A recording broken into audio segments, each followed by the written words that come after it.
Hillary Clinton refuses to deny Putin's claim she took $400 million from Russia. Twice failed presidential candidate Hillary Clinton has refused to deny President Vladimir Putin's bombshell claim that some $400 million in illegal profits earned in Russia was funneled to the Clinton campaign by members of the U.S. intelligence community and associates of Bill Browder, a hedge fund manager who has renounced U.S. citizenship.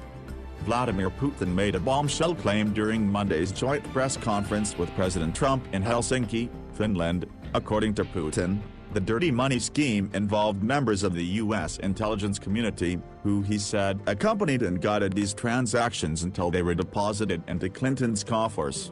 While Putin's information has yet to be verified, his bombshell claim has been completely ignored by mainstream media who are refusing to so much as report what he said during the joint press conference. 12 alleged intelligence officers of Russia. I don't know the full extent of the situation, but the President Trump mentioned this issue and I will look into it. So far, I can say the following. The things that, off the top of my head, we have an existing agreement between the United States of America and the Russian Federation, an existing treaty that dates back to 1999, the mutual assistance on criminal cases. This treaty is in full effect. It works quite efficiently. On an average, we initiate about 150 criminal cases upon requests from foreign states.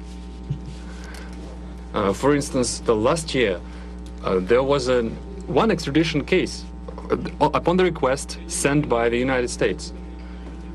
So this treaty has specific legal procedures. We can offer that the appropriate commission headed by Special Attorney Mueller, he can use this treaty as a solid foundation and send an official request to us so that we would interrogate, we would hold a questioning of these individuals who he believes are privy to some crimes. And our law enforcement are perfectly able to do this questioning and send the appropriate materials to the United States.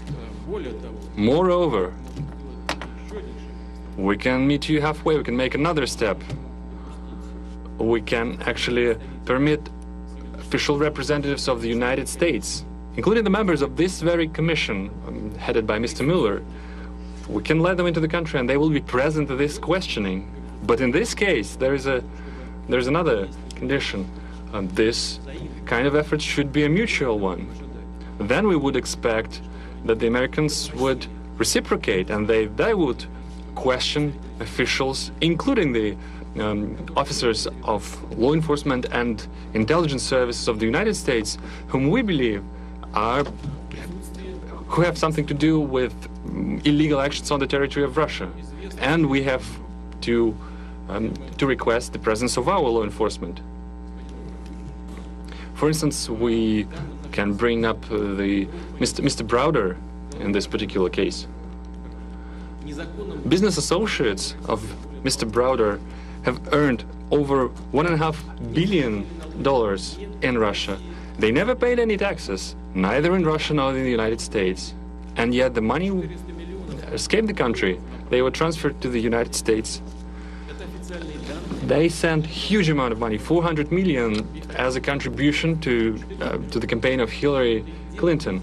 Well, that's their personal case. It might have been legal, the contribution itself, but the way the money was earned was illegal. So we have a solid reason to believe that some intelligence officers accompanied and guided these transactions. So we have an interest of questioning them. But we can that could be a first step, and we can also extend it. Options abound, and they all can be found in an appropriate legal framework. And did you direct any of your officials